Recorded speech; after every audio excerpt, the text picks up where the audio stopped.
Я з ним зустрічався, коли, мабуть, що там один раз. Ви не знаєте, що він ваш дядько? Чому не знаю? Ну, я не знаю, що він мій дядько. Чому ви знаєте, що він? Як ця ділянка? Шумна, не шумна? Шумна, да. А ким ви працювали? Привіт, мене звати Марина Анціфорова, і я сьогодні презентую вам цікаву і захопливу історію про те, як начальник однієї з дирекцій Київпастрансу допомагає фірмі, пов'язаній з своїм дядьком, наживатися на вигідних тендерах Київпастрансу. А поки подивіться, чи встигли ви вже підписатися на нас, подивіться, чи натиснули червону кнопку, тому що зазвичай у нас настільки цікаві сюжети, що ви тиснете дивитися і забуваєте про це. Отже, приємного перегляду. Чи відбувається на вашому здоров'ї те, що ви живете біля трамвайних колій? Та ні! Сюжет для всіх, хто живе поблизу шляхів Київпастрансу. Шляхів несповідних, які могли б бути тихими і комфортними, якби не крали. Марина Анціфорова про ремонти київських колій.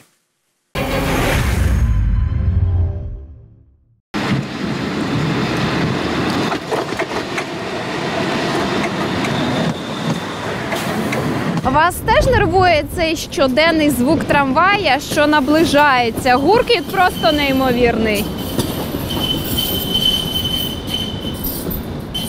Як ця ділянка? Шумна, не шумна? Шумна, да. Тут гуде гарно. Ну, що ти зробиш? Вночі добре слышно, ну, то есть сильно.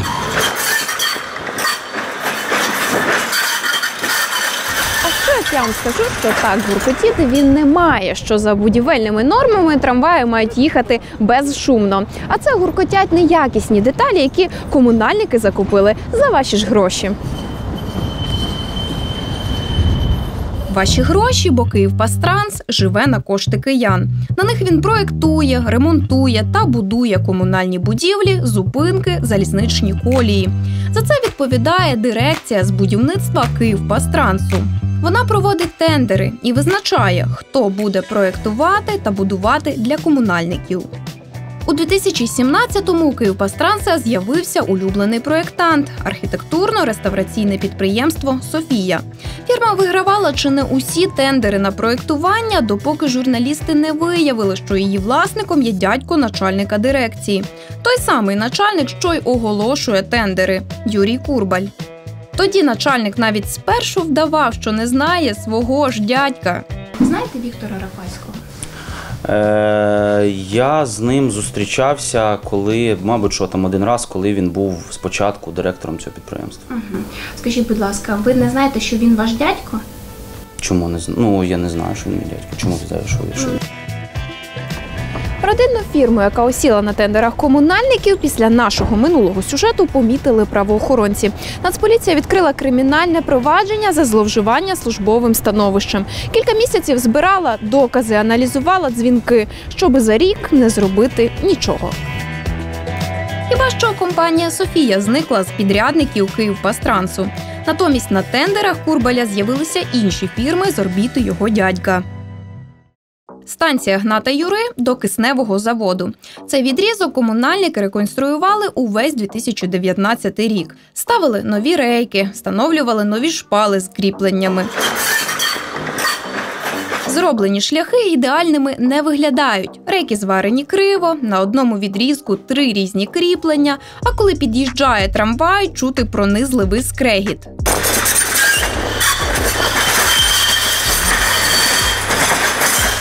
Курує будівництво на цій ділянці підприємство «Спецавтоматика».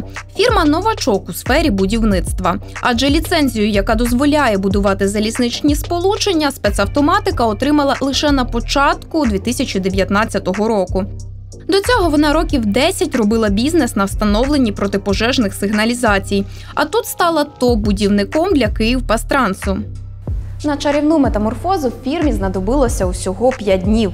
9 січня вона отримує ліцензію на будівництво, а вже 14 січня – перший тендер на 17 мільйонів гривень. Схоже, їй відкриті усі двері Київпастрансу. Потім там тендер, тут тендер, ось і назбиралося майже 300 мільйонів гривень.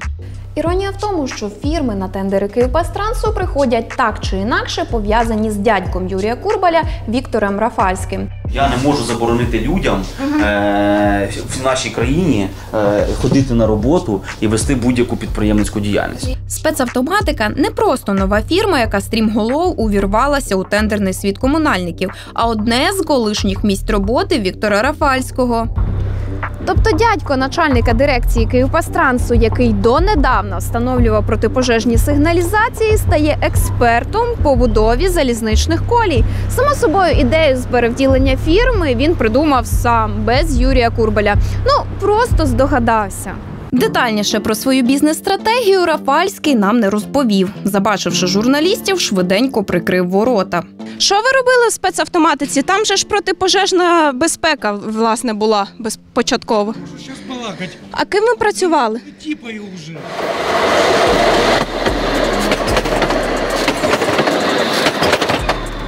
Для того, щоб люди на вулиці не потопали у шумі від руху вагонів, у державних будівельних нормах прописали: на рейкових скріпленнях мають бути гумові прокладки. Вони поглинають вібрацію рейки під час руху по ній трамвая. Але яке значення мають будівельні нормативи, якщо твій племінник – начальник дирекції, яка оголосила тендер на будівництво? Замість рейкових скріплень із гумовою прокладкою, яка мала б поглинати шум, спецавтоматика закуповує рейкові скріплення без неї. Тобто, подивіться, буквально гумова прокладка-підкладка під шпалою виглядає ось так. Це кілька шарів, які допомагають шпалі і рейці уникнути постійного хилитання. А те, що закупила спецавтоматика, це фактично одна пластикова дошка. Як це може допомогти уникнути шум, мені не зрозуміло. Здавалося б, простіші скріплення – нижчі ціни, але ж ні. У 2017-му «Київпастранс» закуповував шпали з комплектом скріплень за майже 2000 гривень за штуку. За 1,5 року ціна збільшилася. На початку 2019-го закупали за 2700. А фірма, пов'язана з дядьком Курбаля, у жовтні 2019-го закупила шпали із кріпленням за 4500 гривень за штуку, тобто в 2 рази більше, за пластикову дошку. Виходить, підрядники закуповують неповноцінні кріплення – раз, закуповують втридорога – 2 і 3 не гребують ганяти гроші через фірму-прокладку. Наприклад, рейки. Спецавтоматика закуповує їх не напряму у виробника, а через фірму-новачка «Авіра Маркетс», на якій і осідає частина коштів. Схоже, що найголовніша функція фірми-одноденки – закуповувати елементи для залізничних колій за однією ціною, а перепродавати генпідряднику «Київпастрансу» за зовсім іншою. І різниця не на 2-3 гривні. Наприклад, шпали і комплекти скріплень до них – переплата у 3 рази. Шурупи – переплата у 1,5 рази. На ці питання у гендиректора «Київпастрансу» відповідей не мають, хоча спочатку наш запит на інтерв'ю керівництво погодило. Стосовно інтерв'ю з Дмитром Валентиновичем. Він за. Але потім видало нам письмову відписку. Мовляв, залізничний шлях у стадії будівництва, а тому коментувати його проблеми некоректно. Треба чекати завершення. Дуже логічно. Треба почекати, поки усі кріплення за завищеною ціною поставлять, а тоді вже щось обговорювати. Коли вже нічого змінити не можна буде. А поки для киян закуповують за дорогі кріплення, і Курбалі, і Рафальський закуповуються житлом. Причому таким, яке начальник дирекції навряд чи міг би собі дозволити. Середня зарплата Юрія Курбаля трохи більше 100 тисяч гривень на рік. Ось у сімейства Курбалів добудовується заміський маєток в елітному селищі Вишеньки на березі Дніпра.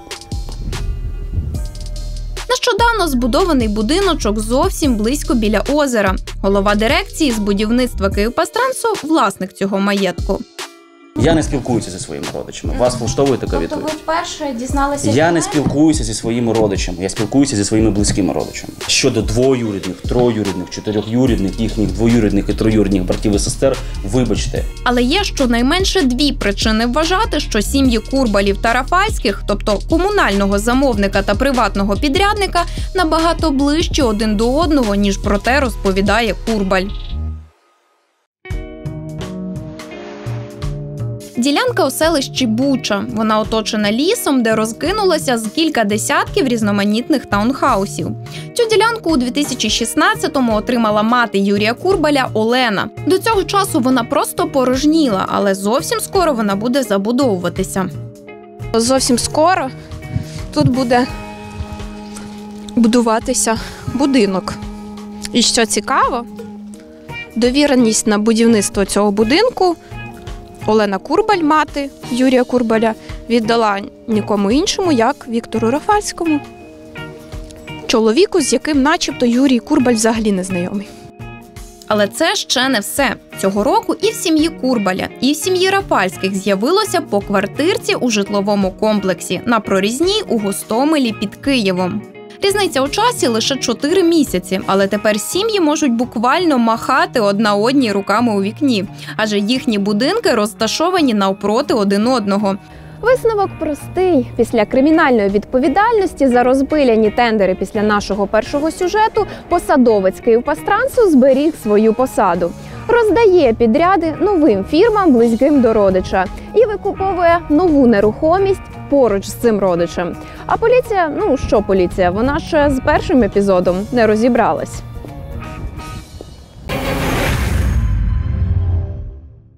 Що ж, на сьогодні все. Ось це наші соцмережі, і ми в них з вами спілкуємось. Ось це електронна пошта, на яку треба надсилати якусь цікаву тему, якщо вона у вас є. В телеефірі побачимось за тиждень, на нашому Ютубі побачимось щодня. Бувайте!